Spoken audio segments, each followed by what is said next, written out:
बिस्मिल्लाहिर्रहमानिर्रहीम। आज हम मोटिलियम टैबलेट के बारे में डिस्कस करेंगे कि मोटिलियम टैबलेट होती क्या है, इसके यूजेस क्या हैं और इसके साइड इफ़ेक्ट क्या हो सकते हैं। सबसे पहले बात करते हैं कि मोटिलियम टैबलेट होती क्या है। ये एंटीमेटिक मेडिसिन है जो उल्टी या मतली को रोकने के लिए इस्तेमाल होती है। इसका एक्टिव इंग्रेडिएंट डोमपेरिडन है।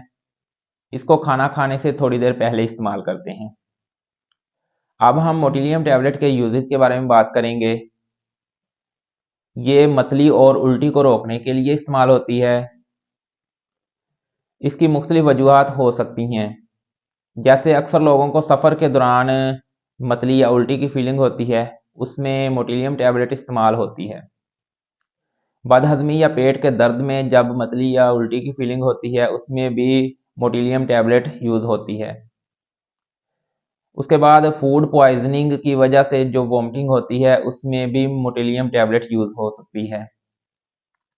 अब हम मोटिलियम टैबलेट के साइड इफ़ेक्ट के बारे में बात करेंगे कि इसके जो कॉमन साइड इफ़ेक्ट देखने में आते हैं, उनमें सर में दर्द हो सकता है और थकावट हो सकती है।